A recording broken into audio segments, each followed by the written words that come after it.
2006, an exalted but aging veteran of the skies wrote the final chapter in its illustrious history. The last 22 operational F-14 Tomcats, based aboard the USS Theodore Roosevelt in the Persian Gulf, flew their final combat sorties over Iraq. This would be their last flights into harm's way before their scheduled retirement from active duty.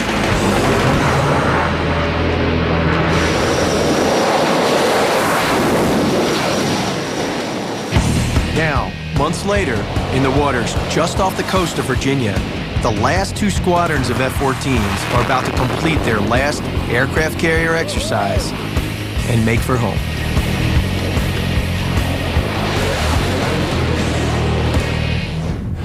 This is the flight deck of the USS Theodore Roosevelt.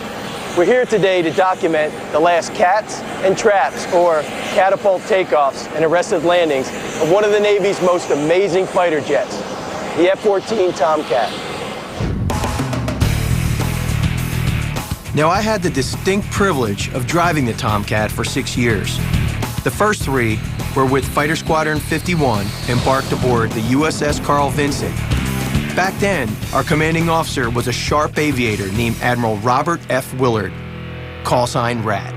First time I flew the airplane was fairly new. I was one of the early guys that came out of the training command into this jet that was bigger than life.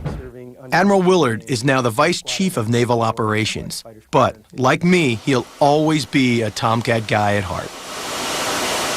It was about the stick, and it was about the rudders, and it was about your ability to move those big surfaces in the air to make the airplane do what we wanted it to do. And what I'll miss the most is the athletic part of flying the F-14 and the athletic part of fighting another one. Now, my last 3 years in the Navy was spent at the West Coast Replacement Air Group, or RAG, where I instructed new pilots in the Tomcat. Nowadays, I'm an airline pilot for American Airlines. But looking back, I can honestly say being strapped into the cockpit of the incredible F-14 Tomcat was one of the best times of my life. After 31 years of frontline service in our country's defense, the F-14 is headed to the boneyard. But before it does, we'll gain some in-depth perspective from those who fly it and maintain it, both on the beach and here, what is affectionately known as the boat. So please, strap in and welcome aboard.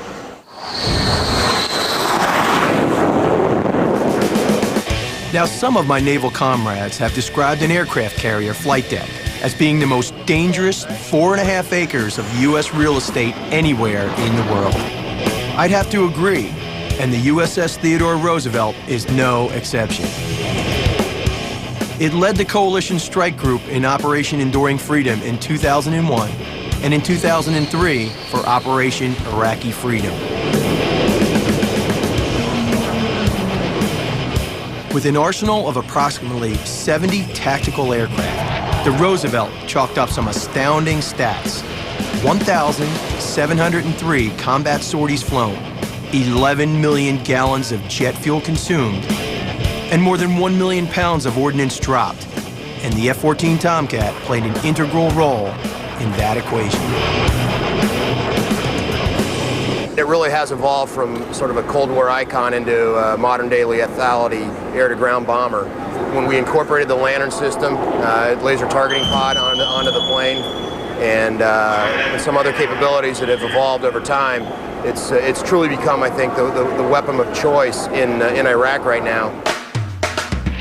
Navy Commander Jim Howe is the commanding officer of VF-31, better known as the Tomcatters, one of 2 F-14 squadrons still aboard the Teddy Roosevelt. But soon, like the rest of his squadron, the skipper will return to the States to begin training in the Tomcat's replacement, the F-18 Super Hornet. One of the things you've mentioned before is this whole transition is bittersweet. Can you touch upon that? Absolutely. You know, as a career F-14 pilot, it's been just a great joy of mine to fly it. And I think the thing I'll miss most are the people associated with it. It's truly my feeling that the best people I know either fly or fix this aircraft. It takes a myriad of sailors to safely get a Tomcat on and off the flight deck. It may look like chaos, but it truly is a well-choreographed ballet. Each sailor, identified by their colored jersey, has a specific job to do. Blue jerseys tow the aircraft into place. Purple jerseys are responsible for fuel. Red jerseys handle aircraft weapons and crash safety. Green provides aircraft and arresting gear maintenance. Yellow are in charge of traffic and setting the steam catapult for takeoff. White are safety and landing signal officers. And finally, the brown jerseys, or plane captains. They are the last set of eyes, ears, and hands on the aircraft before the pilot straps in. And I won't be the only pilot to tell you how important these sailors are to the team. We are the last line of defense, as you say. Number one problem we have, maintenance flying, FOD. You got FOD on our intakes. The most important job we do is make sure our intakes are good and clean, make sure there's no troubles, no loose missing fasteners or anything. Got to make sure all our screws are there, none are loose, none are missing. FOD is a serious threat for any aircraft on a carrier. Loose objects like a stray tool or even the smallest bolt left on the deck could potentially be sucked up into the jet intakes and have devastating consequences. Once a plane captain has checked and cleared the intakes, he must then secure the cockpit. Before y'all get in, we set the cockpit, make sure all the lap belts and everything are set, ready to go. All your switches are in good position. That way when we put power on, y'all get up there, you're ready to go. We can get you launched off the deck quick and in a hurry.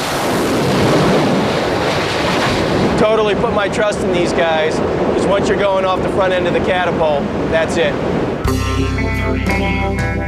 The F-14 squadrons here on the Roosevelt have been working together as a team for a long time.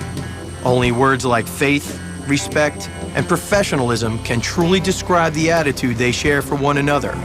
Retiring the Tomcat in the coming days will not be easy. Are the troops happy or sad to see the F-14 go? I think everybody's sad to see it go. I mean, from the flight deck guys, they just love it. It's a real fighter, makes a ton of noise, and you feel like you're making things happen there on the flight deck. So everybody's going to be sad to see it go from top to bottom of this ship, and probably in naval aviation as well. So we'll miss it. These squadrons, they wanted to be here on this last deployment with both F-14 squadrons. So we had here VF-31 and VF-213. And they worked extremely hard, and the squadrons did well. They led the Air Wing in statistics. They had 100% sortie completion rate on deployment on their combat sorties. It's now the final hour for the Tomcats here on the Roosevelt. Several F-14s have already begun heading home. The remaining pilots and their radar intercept officers, or RIOs, must now suit up for their very last catapult carrier takeoff. Commander Kurt Seth is one of the last pilots standing. You have any thoughts on the last Tomcat fly-off? No, it's always exciting, leaving the boat, going home, seeing your family. Unfortunately, it's the last time the Tomcat's leaving the jet, or leaving the carrier, and it's pretty bittersweet knowing that it's going to be put to bed. And I've enjoyed flying it all these years, and it's a great aircraft. I'd love to keep flying it until I can't fly anymore. Unfortunately, it's just the way it is. Now, this is the second Grumman aircraft you've put to bed. We want to shake that curse right now. You may not want to get too close to me, but yeah, I used to fly the A6, and it was tough to get rid of that airplane too. But I've really enjoyed flying the Tomcat as well, and it's very bittersweet when you lose, say goodbye to one airplane and say hello to a new one. On the flight deck, the plane captains make their final checks before handing off the last 3 F-14s to the flight deck controllers. It's got a lot of history behind it, stemming out of Bethpage, New York, and the Grumman Aircraft Corporation. But here's the last aircraft taking the last shot. With a series of hand signals from the flight crews, 2 of the 3 Tomcats roar down the flight deck and reach a speed of nearly 150 miles an hour in just 2 seconds. Now, the final F-14 taxis into position. Flight controls are checked to ensure they are operating correctly. Everything looks good, so the tower gives the all clear.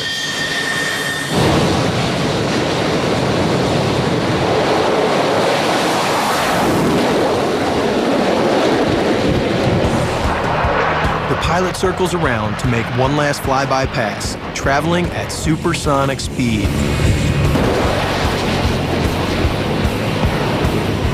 His way of saying farewell to his shipmates before making the short trip back to Naval Air Station Oceana in Virginia.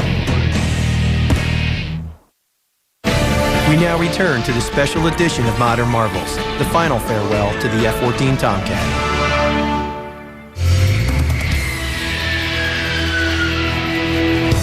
Although a new generation of state-of-the-art aircraft now flies in its place, the F-14 will always endure as an aerial marvel in a league of its own. There's nothing like an F-14 when it's doing burner takeoff and things of that nature. It's just still awesome after all these years. Just the sheer size of it and the fact that the wings that swept always was something that always caught the public's eye when they see the F-14. It's just very recognizable. There's no other airplane before that or since that has the entire range of capabilities, carrying all kinds of weapons, doing dogfights, doing maritime air superiority, combat air defense. And it's done those things extremely well throughout its history and goes out, I think, as perhaps the most lethal platform on the planet. The Tomcat's arsenal can include one 20mm cannon, 4 Sidewinder air-to-air missiles, 6 Sparrow air-to-air missiles, 6 1,000-pound Phoenix missiles, and 4 2,000-pound precision-guided munitions. It had the ability to cycle between an M61 gun, 20mm cannon. You go to a Sidewinder air-to-air heat-seeking missile. You can go to a radar Sparrow if you wanted to intermediate range, and you can go with a long-range Phoenix. Beyond its versatile firepower, the F-14 features a radar antenna with a range longer than that of any fighter jet today. If you look at some of the other airplanes, fighter airplanes that are out there these days, you'll see that the noses are a little bit smaller, and that means, hey, that their antennas are smaller also. The F-14's radar can detect targets as low as 50 feet and as high as 80,000 feet. It can track 24 targets and enable pilots to fire their 6 Phoenix missiles at 6 different targets simultaneously. Since these missiles can be fired from almost 100 miles away, the F-14's adversaries at long range have no idea that they are under attack. It also has defensive electronic countermeasures built into the radar.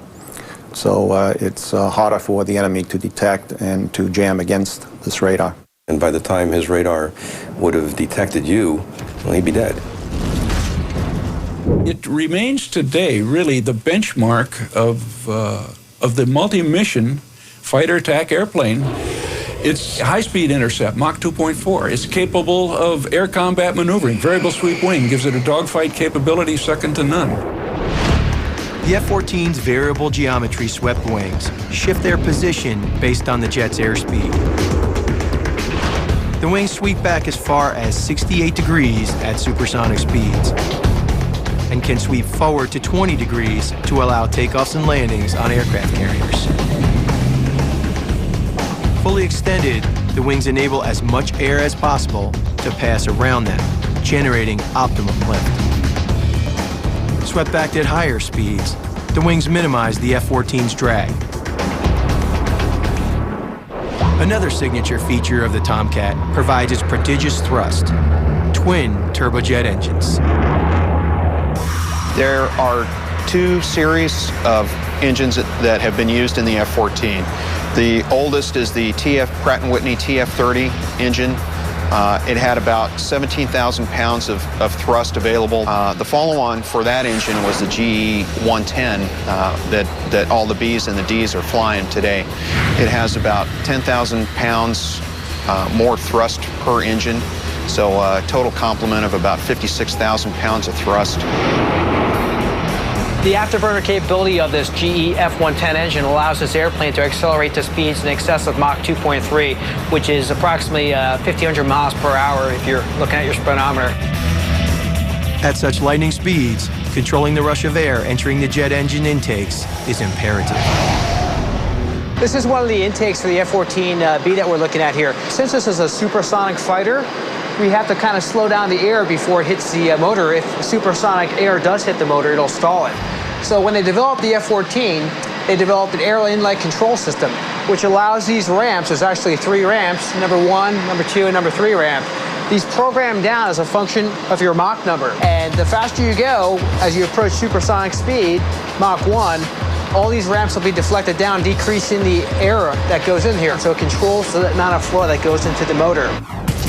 The F-14's superb aerodynamics are matched only by its prowess as a combat fighter. To hunt ground targets, it relies on the lantern, short for low altitude navigation and targeting infrared for night. Its infrared imaging system can identify targets from altitudes of 40,000 feet. Then the pod's laser can fire a beam to the target to precisely guide the F-14's 2,000-pound smart bombs. A separate piece of hardware helps the F-14's pilots hone in on air-to-air targets. This is the TCS camera system, television camera set. And the unique thing about this with the F-14 is it allows me to slew this to where the radar is pointing, and I could actually get a contrast lock on an unidentified aircraft out there. Take a look and put it on my display, and it allows me to identify an airplane before I could see it within the visual range. In other words, this video system acts as the pilot's long-range eyes, helping him distinguish between friend and foe in the sky. The Tomcat can come equipped with yet another targeting device called TARPS, short for Tactical Airborne Reconnaissance Pod System. It provides clear digital still images of targets up to 600 miles away.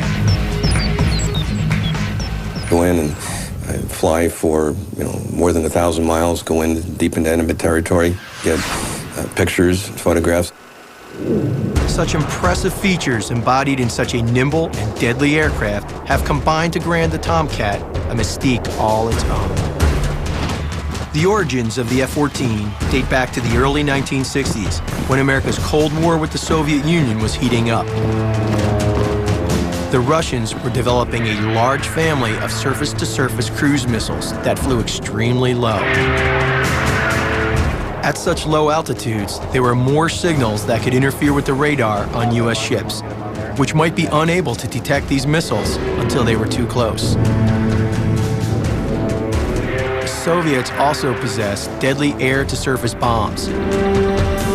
U.S. fighter planes did not have the ability to intercept them.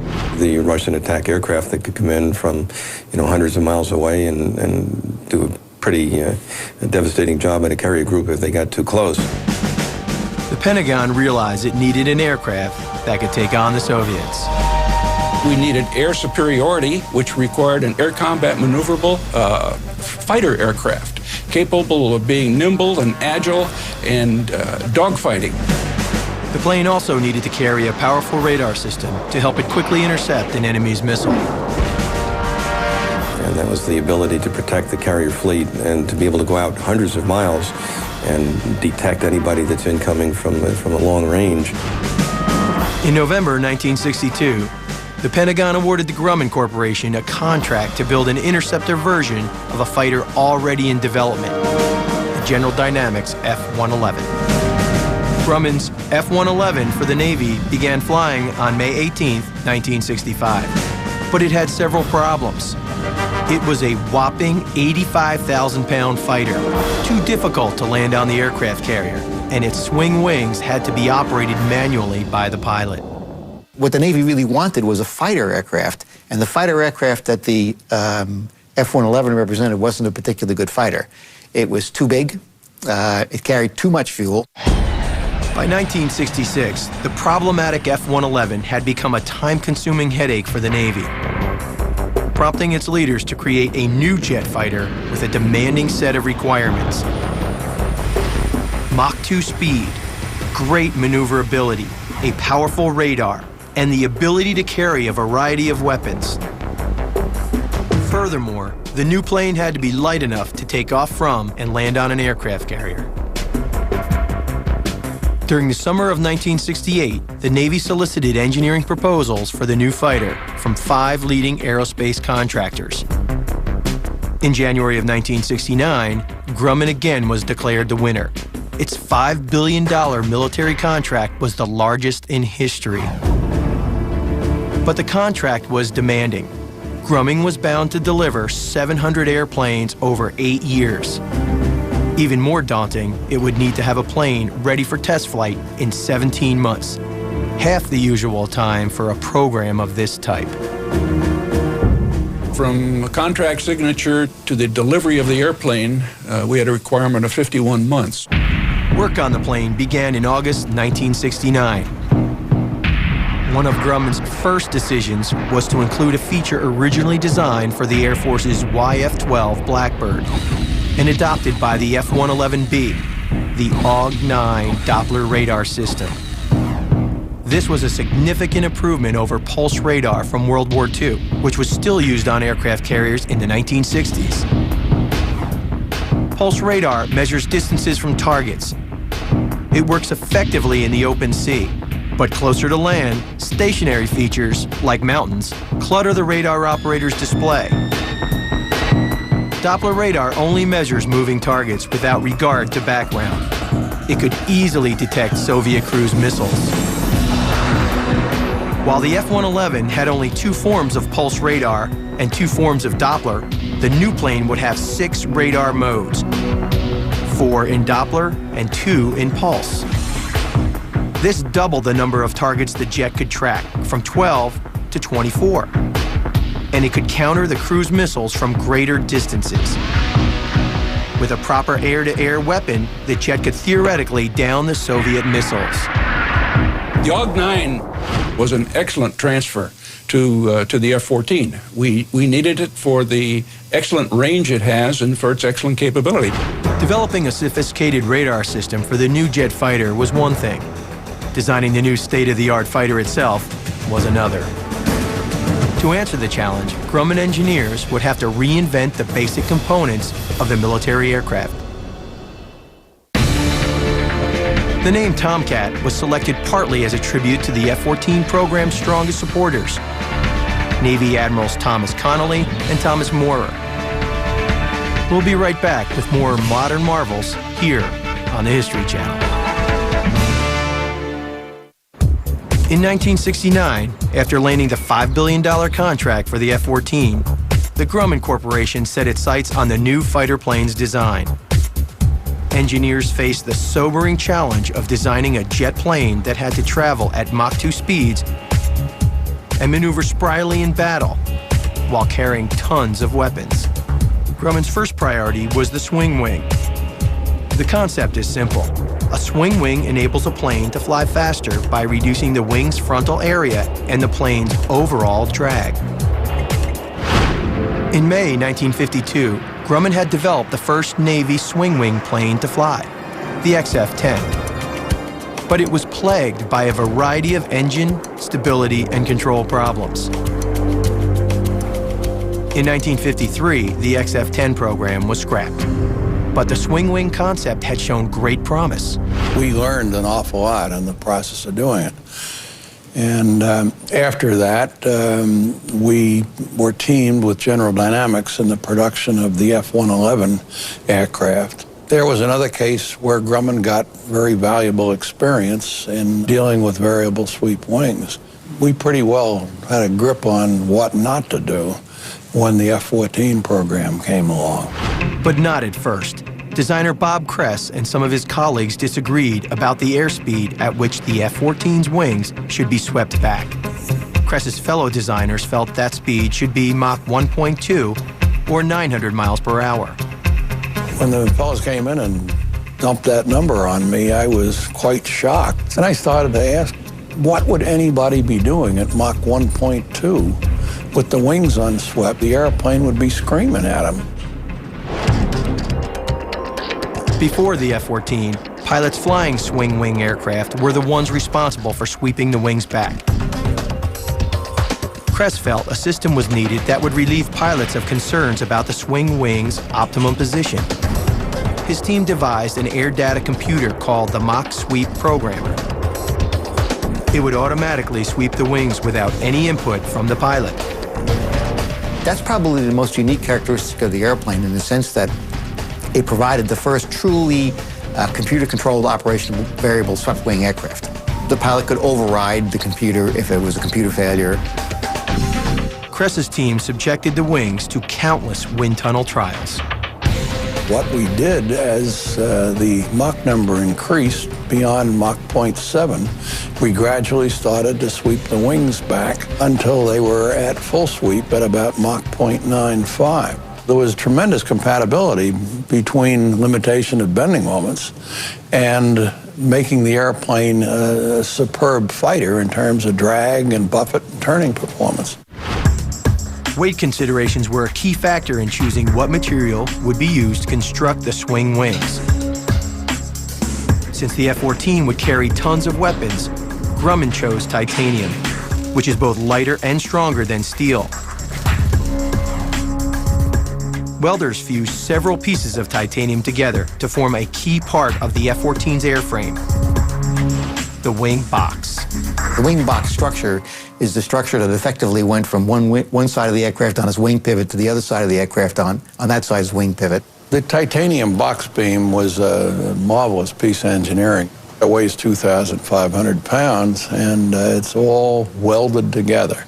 It holds the whole airplane together.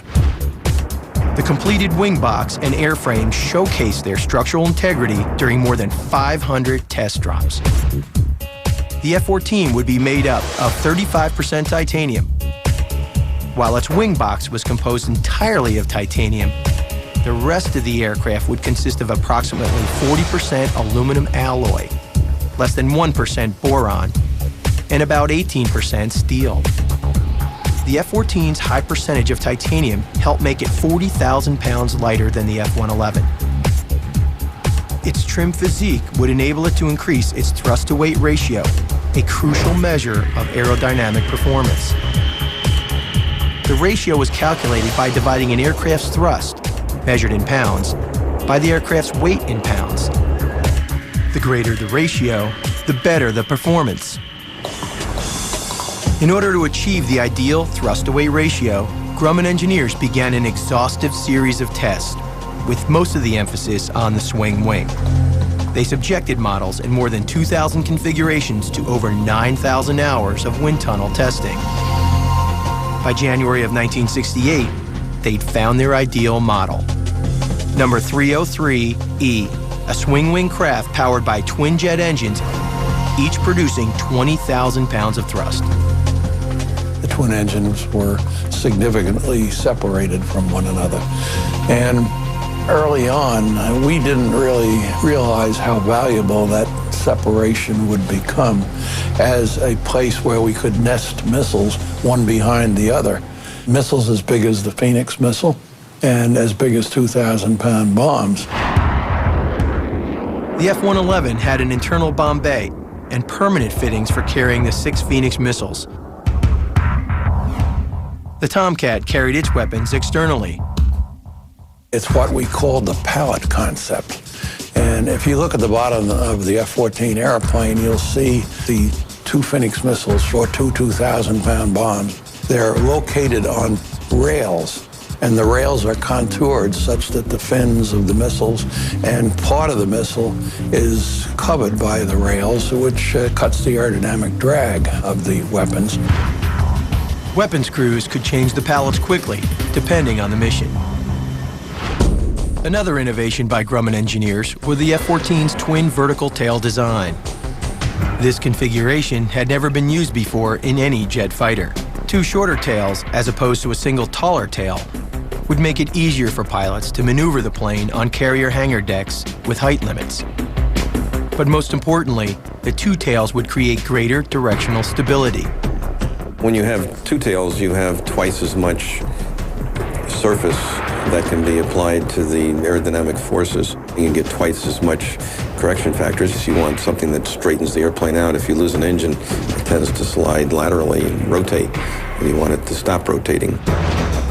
Another revolutionary design concept came from Bob Kress, the crew of 2. The pilot and the RIO, or radar intercept officer, would be seated in tandem. This configuration would reduce the plane's drag because it would make for a thinner cockpit. The target date for the test flight of the first 12 prototypes was January 1971. Grumman planned to get its first innovative bird in the air a month ahead of schedule. Confidence was running high, but looming ahead were unexpected dangers and sudden death. The Grumman Corporation faced substantial contractual penalties if the jet it produced failed to meet the Navy specifications. For example, each 100 pounds of excess weight would draw a fine of $440,000. We'll be right back with more Modern Marvels here on the History Channel. We now return to this special edition of Modern Marvels, the final farewell to the F-14 Tomcat. The first of what would be thousands of test flights for the new F-14 was planned for December 21st, 1970, a month ahead of schedule. The location, Grumman's Test Flight Center in Calverton, New York. Robert Smythe and Bill Miller were the first test crew. As darkness fell, the prototype made 2 wide circles around the airfield, completing a simple but successful 10-minute flight. Test flight number 2 came 9 days later, on December 30th. This time, the plane was to make its first efforts to go supersonic and sweep the wings. Smythe and Miller would again be in the cockpit. Flight test engineer Dennis Romano followed in a chase plane. There was a lot of hoopla. There was a lot of people there. The F-14 got airborne and flew out off the south shore of Long Island. There was a good stiff breeze blowing, probably about 25 knots. The flight began smoothly, but miles away from the base at 10,000 feet, the F-14 started leaking hydraulic fluid. The leak was caused by a resonance, the rhythmic shaking produced by pulsations from the hydraulic pumps. This led to a break in the hydraulic lines. The pilots were forced to bring the plane back. We lost the hydraulic power for the controls, so we tried to get it to the field, and he almost got back, and all of a sudden the airplane started to fishtail. And they just disappeared in this plume of smoke because they were going down with the airplane. And I felt I had lost 2 friends. I saw the backseat guy, Bob Smythe, and the front seat guy, Bill Miller, come out. They ejected. I saw Bob Smythe's parachute descending into the exploding fireball. Heat from the rising fireball lifted him up, and the wind blew him after the wreckage. And the bottom of his flight suit was singed from the heat. But they both escaped. The aircraft, unfortunately, was completely lost. And all it took was to go and change some of the clamping on the hydraulic, and the problem went away. 5 months later, the same test pilots, Miller and Smythe, successfully reached supersonic speed and deployed the swing wings for the first time. In the months to come, Grumman continued its trials, conducting 600 separate tests with each flight. Sensors transmitted information to engineers manning computers. They would examine the data, then clear the pilots for the next test flight.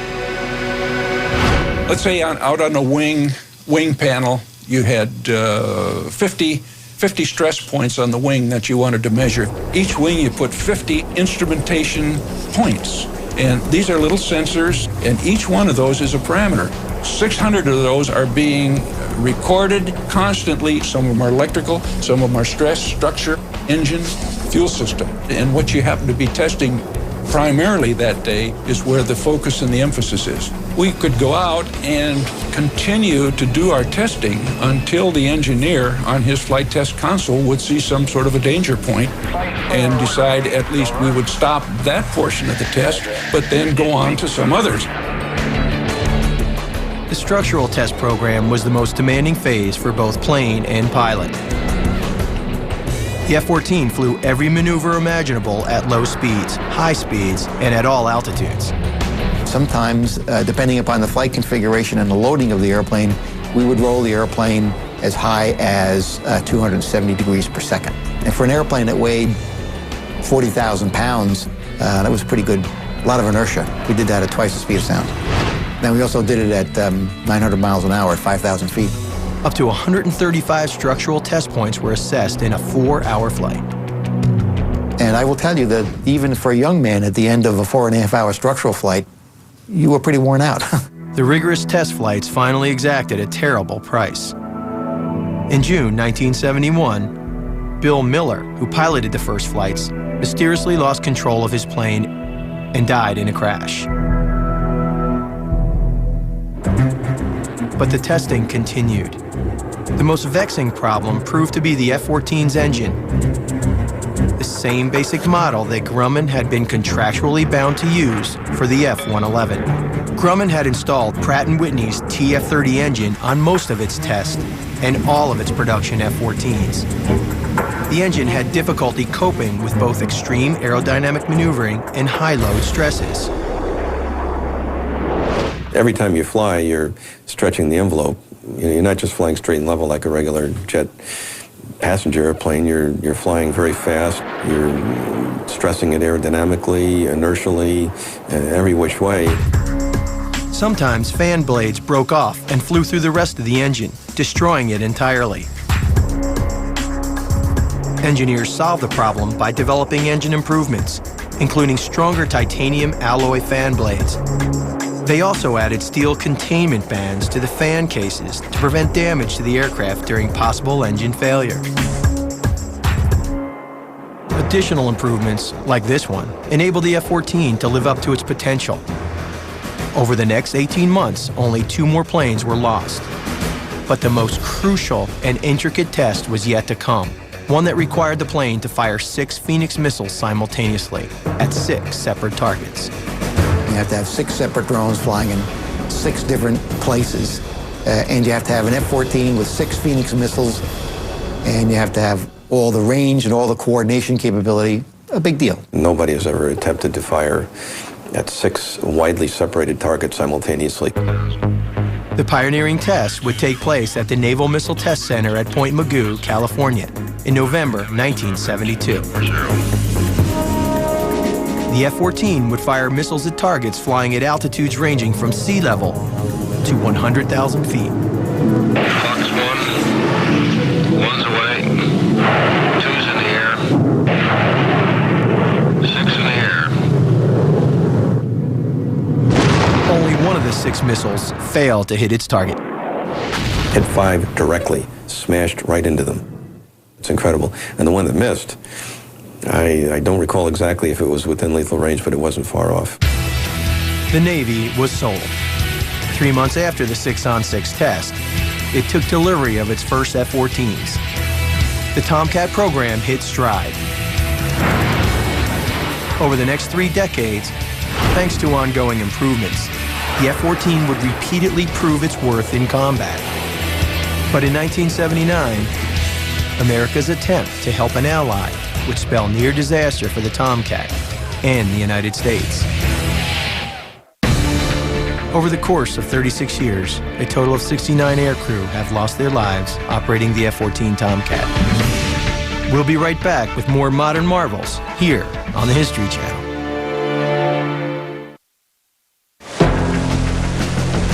Shortly after its delivery to the Navy in 1973, the F-14 became one of the most respected fighters in the sky. But the same year, Soviet aggression prompted an unusual decision involving the Tomcat that would put America in a very vulnerable position. Iran, then America's ally, was concerned about the Soviet MiGs that were entering its airspace at 50,000 feet. MiGs were able to fly at speeds exceeding Mach 2. The Shah of Iran asked President Richard Nixon for help intercepting the supersonic intruders. Nixon told the Shah he could order either the F-14 Tomcat from the U.S. Navy or the F-15 Eagle from the Air Force. The only airplane that was really capable of taking down the MiG-25 was the F-14 with the Phoenix missile and the Phoenix missile system. The F-15 was appealing to the Shah because it was an Air Force aircraft, and there were a substantial Air Force presence in Iran. The Shah asked to make his decision based on a fly-off or air show featuring the 2 planes. Nixon agreed. The fly-off occurred at Andrews Air Force Base in Maryland. The F-15 flew first. Then the Tomcat took to the air. Dennis Romano was aboard as the radar intercept officer. 90-degree turn to the right, a 270-degree turn back to the runway heading, flew down the runway at 500 feet in a 90-degree bank, and swept the wings forward from 68 degrees to 20 degrees while we were doing that maneuver. We touched the airplane down and then pulled the airplane up into a vertical climb, left the gear and flaps down, rolled the airplane directly over the end of the runway, which was very impressive. The Shah chose the Tomcat, in part because the F-15 had been experiencing ongoing engine problems. In January 1976, the Navy delivered the last of 79 F-14s to Iran. With the exception of a few classified avionics features, the Iranian Tomcat was identical to the U.S. Navy's. Grumman technicians and pilots provided training and technical support. Then, in early 1979, America's relations with Iran suddenly disintegrated. Increasing unrest in Iran led to the overthrow of the Shah. Now in power was the radical Islamic government of the Ayatollah Khomeini. 79 of America's elite fighter jets were in the hands of an enemy. Then came a new twist to the story. By August, the Iranians had discovered that every Tomcat in their arsenal was incapable of firing its missiles. What happened remains unclear to this day, but some suspect that the Grumman technicians sabotaged the F-14s before they evacuated. The rumor that I heard was that they took some of the electronics as they were leaving. I do not know whether that's a fact or not. What is known is this. An arms embargo imposed against Iran by the U.S. crippled Iran's efforts to supply parts for the F-14s and to provide necessary maintenance. There are very detailed inspections and parts that have to be replaced on a regular basis. And if you don't maintain it, in a couple of months, it'll just go into complete disrepair. And I think that's what really happened. The real knowledge base was the group of technicians that had gone to support the F-14. Once they lost the parts and once they lost the expertise, just a matter of time. As far as we know, the airplanes are essentially sitting in desert storage with very little usage and no spare parts. In 1981, 2 years after the intrigue in Iran, the Tomcat exhibited its prowess. It began when the USS Nimitz entered the Gulf of Sidra in the southern Mediterranean, which Libya had claimed as its own territorial waters. The Nimitz's purpose was to demonstrate right of navigation in defiance of Libya's so-called line of death. The Nimitz Tomcats came under fire by Soviet Su-22s flown by Libyan pilots. Using sidewinders, the Tomcats shot down both Soviet jets. 8 years later, Libyan pilots again confronted the F-14. Close up, 53 miles now. This time, they were flying the swift and mighty Soviet MiG fighters. Second engagement, we actually tried 4 or 5 different maneuvers to avoid the airplanes that were oncoming. And each time we made a turn, they turned into us, which meant that it was a confrontation. You stink back into me for the 4th time. Fox 1 again. Good hit on one. Do it. I got the other one. Good kill. Hey, good kill. Once again, 2 Tomcat crews shot down 2 Libyan fighters with relative ease. That was actually almost Sidewinder 101. They've never really been challenged, and they'd like to be. Despite the F-14's superiority, experts felt by the end of the 1980s, the plane would eventually be phased out and replaced by newer fighter jets. But improvements made over that decade in the 1990s would extend the Tomcat's effectiveness. One of the most important upgrades involved the F-14's engine. The primary concern with the F-14 during its first decade of service was the possibility of engine compressor stalls. The earliest generation of engines was ideal for supersonic speeds, but not for extreme combat maneuvers. The airplane was a fighter, And as a fighter, there are a tremendous number of rapid throttle excursions. You had to watch carefully to make sure you didn't get it too high angle of an attack, get too slow or whatever, get outside the allowable envelope. The stalls occurred at high altitudes and low speeds, triggered by irregular airflow. Left uncorrected, the aircraft could begin to spin uncontrollably. This scenario doomed some 19 F-14s in 1984. After the Navy installed the newer General Electric engines, pilots could fly through extreme angles of attack and maneuver without worrying about compressor stalls. The GE F-110 engine really provided the thrust and the performance to the airplane that it had been originally designed for. The GE engine increased the afterburning thrust, total thrust in the airplane from about 21,000 to over 28,000. This is about a 40% increase in thrust. It also provided a computer fuel control, which gave us stall-free operation throughout the envelope. In the early 90s, a new digital radar system gave the F-14 another performance boost. With the APG radar, the Tomcat could now track targets at nearly 200 miles from almost any altitude. And in 1995, the Lantern, developed by the Air Force, gave the F-14 laser-guided weapon capabilities. Tomcats used the Lantern for the first time in 1996 when they dropped precision-guided munitions over targets in Bosnia. This earned them the nickname Bombcats. The F-14 had shed its 70s-era technology, and it became a smarter, more effective aircraft. The original plane had only 3 computer processors. The latest versions have 33. So you always had your main central computer, but now you have distributed processors all over the airplane doing all kinds of calculations. But despite the Tomcat's wide variety of upgrades, military leaders began to determine that its days as America's top fighter jet were numbered. The time had come to make room for a new generation of combat aircraft. The proud old plane had a date with the junk man. Without weapons and fuel, the F-14 weighs 42,000 pounds. When fully loaded, its max weight can increase to more than 72,000 pounds. We'll be right back with more Modern Marvels here on the History Channel. We now return to this special edition of Modern Marvels, the final farewell to the F-14 Tomcat. For 3 decades, the F-14 staked its claim as America's premier air defense fighter. After helping to win the Cold War, it reasserted its strategic stature in the skies above Bosnia, Kosovo, Afghanistan, and Iraq. But by the early 1990s, the Tomcat had become too difficult and expensive to maintain.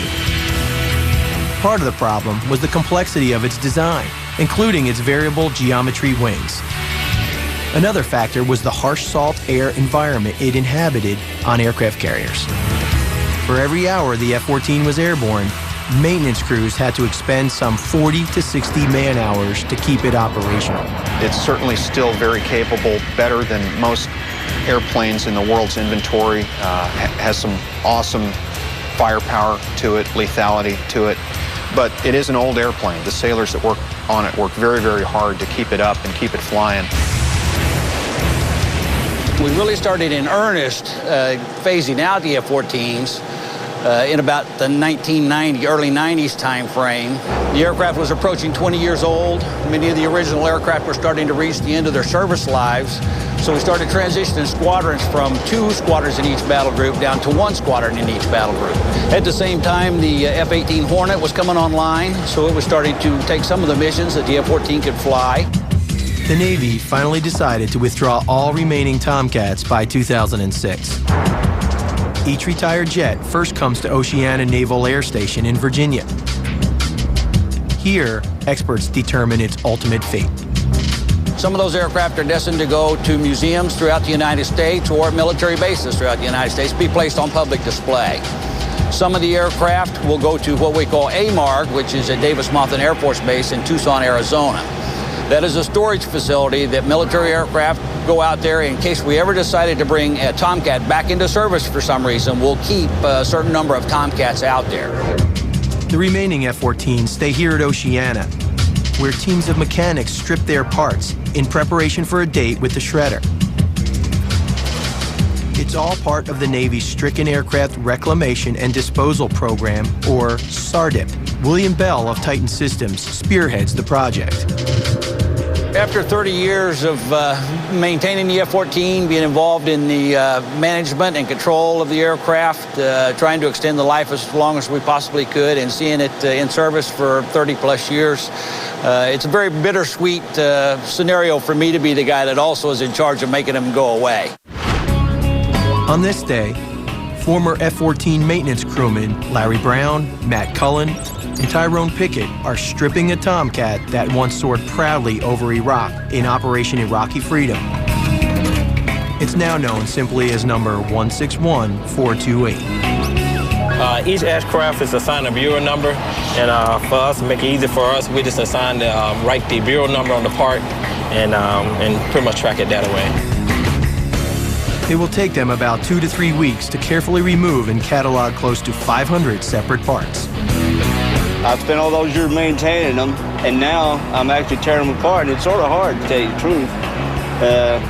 I guess the first one was the worst, but, you know, just like anything else, you get used to it. We usually take out the ejection seats first because of the explosives in them. Then the avionics, get all the confidential gear and things of that nature, all the boxes out. In this compartment here, we'd have many of the radar-type boxes, weapons-type boxes that would come out. All of these type items, and these are the type components that we would remove from the aircraft, and those would go back into the naval supply system to be reused on either other F-14s, and some of these components may even fit other aircraft, that they would reuse those on those. Each part stripped from the plane must be meticulously accounted for. This will help ensure that none of the parts falls into the wrong hands, like those of the Iranians, who still possess their fleet of inoperative F-14s from the 70s. With the Iranian situation and the Tomcats, and the fact that we know that they would love to have a lot of our parts as we get rid of the F-14s to try to get theirs back in service, control and accountability of our components during the SARDIP process is critical. Reduced to wingless carcasses, the Tomcats slated for destruction are unceremoniously towed to a site aptly known as the Boneyard. When it comes time to cut one up here, it's almost like losing a member of my family. It's been part of my life forever.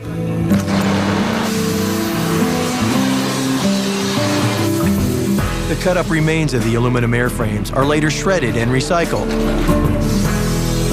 You'll never know if the body of your new car or your can of soda once hurtled through the sky at Mach 2, defending America's interests. Whether an F-14 is scrapped or shipped to a museum, you can be sure that there's a crew member who had a tough time saying goodbye. As you deliver an airplane to a museum like that, you let the fuel burn itself out, so you don't shut the engines off. You wait until they die, and it's really the final death of the airplane, and it kicks hard, and it chugs, and it tries to keep breathing and fighting, and boy, very, very emotional day. There's a lot of emotion out there. So in September 2006, the final chapter on the venerable F-14 Tomcat came to a close as naval officials, former contractors, builders, pilots, crews, families, and friends all had one last chance to bid the Tomcat farewell before it soared into history. We now return to the special edition of Modern Marvels, the final farewell to the F-14 Tomcat. Only a handful of F-14s remain on operational status at Naval Air Station Oceana in Virginia. The flight crews there are putting the last of these warbirds through their paces. Pilots, RIOs, and ground crews are busy wrapping up final land-based flight operations before the last of the Tomcats fly off to various museums throughout the United States. The emotions are mixed.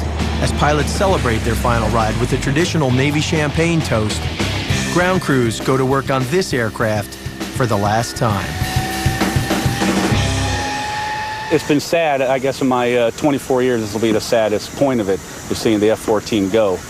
but we know time's moving on and the jet has to move on, but it's like losing a little brother a little bit. You know, it's bittersweet. It's going to be sad. But, you know, we put a lot of hours into it. There's guys here that work 14, 15 hours a day. In the coming days, Oceana will host a final flight ceremony to honor the F-14's long-lived career. As a courtesy, the Navy has invited me to attend the event. They've even offered to take me up in the Tomcat one last time. Now, it's been 14 years since I've flown the F-14, but I haven't forgotten what an adrenaline rush it was to pilot this aircraft. But for this flight, I'll be riding shotgun in the Rio position, while Commander Kurt Seth, call sign Opie, does all the driving up front. So, before I suit up, I'll need to review the backseat ejection and environmental systems on one of the Tomcats out on the flight line. When you come up here to the cockpit, you're going to have one safety pin right here, which keeps the ejection handle from pulling out. You're going to have one safety pin right here, which keeps the canopy jettison pin from pulling out. Put these pins in, the seat's safe, the canopy's safe. The lieutenant's going to strap you into the seat. Once he gets you inside the seat, he's going to remove the 2 safety pins from the 2 feet. If for some reason you need to go to emergency oxygen supply, this is the last resort. Gilbert, thank you very much. Thank you, sir. When we were finished, it was time to head back to flight ops to suit up for the real deal. Now this part is a little tricky. So riding a bike, getting back when you're stuck. Squeezing into the snug-fitting G-suit and harness takes some practice. Once I had a good fit, the last piece of business was to clean the visor on my helmet and head out to the flight line with the XO. Together, we looked the Tomcat over, inspecting all the pre-flight items. As usual, the plane captain has done an excellent job. Lieutenant Paul Dort, call sign Bonesaw, jumps in the cockpit and sets up the seat for my demonstration ride. In the meantime, I have a moment to soak in what's about to happen. The F-14 Tomcat, my old bird. It's been 14 years. Last time, baby. It's go time, so I strap in, we drop the canopy, and roll out.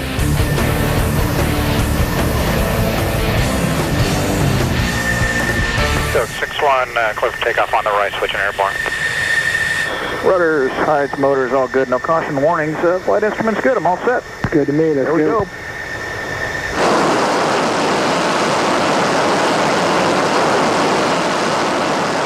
Now, only 3,500 feet of runway stand before me and my Mach 1 sprint down memory lane. Oh, that's beautiful.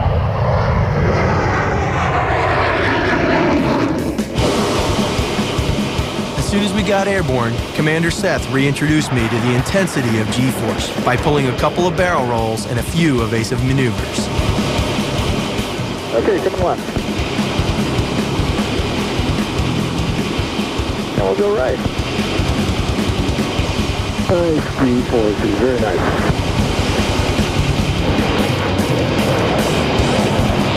Before we headed back, Opie plugged the afterburners and accelerated the bird to supersonic.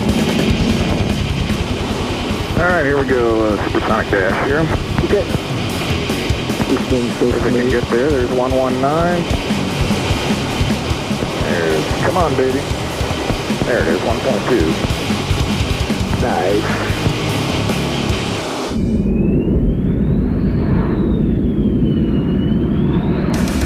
Upon our return to base, we came in for a touch and go. Throttling up to full power, we took to the wild blue and circled around again.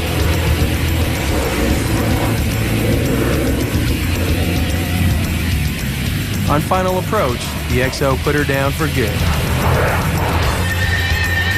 And we taxied in.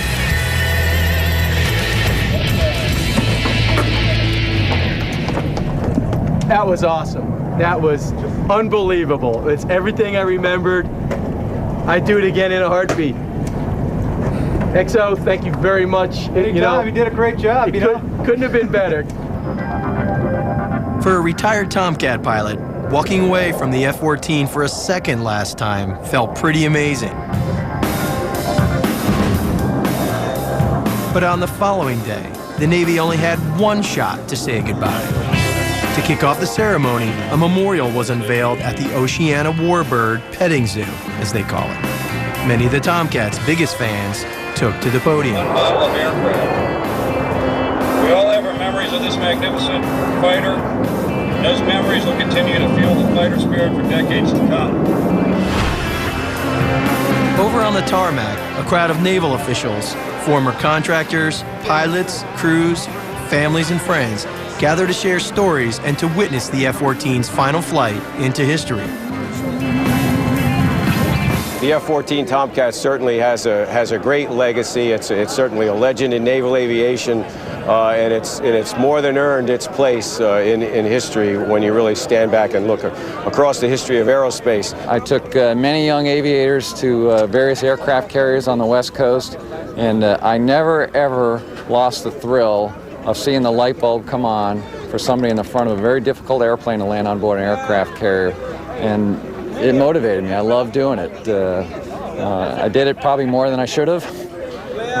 But it was really, as I look back on all the things I've gotten to do in the F-14, I still hold that as the highlight.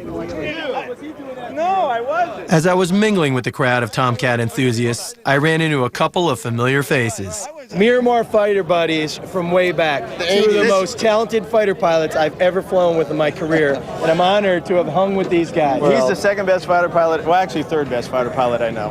One and two. He was the last jet we built. Once the ceremony began, all eyes were on the Tomcat. So please join me in a grand naval tradition by standing and offering 3 cheers in farewell to the Tomcat. Hip, hip, hooray! Hip, hip, hooray! Hip, hip, hooray! And with those final words, on September 22nd, 2006, at Naval Air Station Oceana in Virginia, the Navy bid farewell to a feared, revered, and trusted friend forever. Ladies and gentlemen, the last flight of the F-14 Tomcat.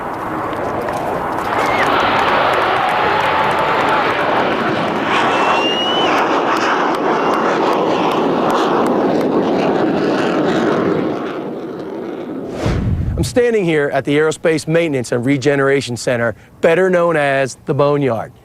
It's just outside Tucson, Arizona, wedged between Davis-Monthan Air Force Base and miles of dry desert sand. It's the perfect environment for veteran warbirds like the Tomcat to retire.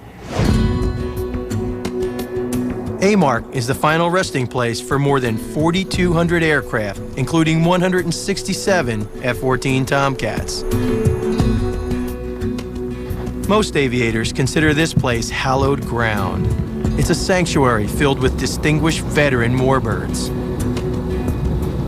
A lot of aircraft here at AMARC, at the Boneyard, are here in some sort of mothballed condition that can be recalled at the drop of a hat? Correct. A lot of the aircraft that are here are stored so that we could pull them back into flying service if we need to, and historically about 21% of aircraft that come in do fly again in one capacity or another.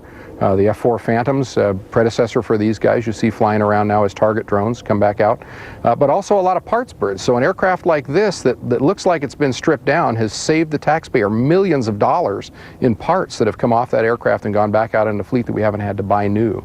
Can you give us a quick rundown on exactly how an F-14 comes in here? Right. How is it mothballed? What does that process entail? Quick step, aircraft comes in, Navy Marine Corps aircraft get washed. We want to make sure we get all the salt water off them because they're working in a saltwater environment. Get that cleaned off the aircraft. Then the aircraft goes and gets defueled. We drain the fuel out of it. We'll refuel it with a lightweight oil. It's like a sewing machine oil. We'll burn that through it, run that through the engines. That preserves the fuel system. Then we'll wash it again. Then we take it over and put this spray lid on it. That's this white material that you see on it. And that starts out with black electrician's tape to seal cracks, crevices, access panels. Then it gets double coat of the black material. The black material seals the aircraft, and then the white material goes on it because it's living now in Tucson, Arizona, 110 degrees in the summer, and so the white material functions like roof coating. It basically keeps it cool inside at about 10 to 15 degrees above ambient air temperature. 712 F-14s were built for the U.S. Navy. Today, only a fraction of those still exist. Most of the older ones have already been stripped for parts. A few, however, look as if they haven't aged a day. We've been lucky enough to find my old squadron, VF-51, the Screaming Eagles. I think it's the only one left out here. The squadron was disestablished in 1995 or so, and that's when this jet arrived out here, and up until that point was one of the oldest fighter squadrons in the country. We were based at NAS Miramar in San Diego. It was a great time to be a Screaming Eagle. Aircraft slated for reclamation here at AMARC will be treated and stored for at least 4 years. The latest arrivals can be found on the flight line, where the process begins under a canopy shelter. This is it, the last F-14 Tomcat models flown into Davis-Monthan here in the Boneyard. They're F-14D models, the newest Navy's models, probably only 14 years old. They belong to VF-31, the Tomcatters, based at NAS Oceana, and embarked aboard the Teddy Roosevelt, CVN-71.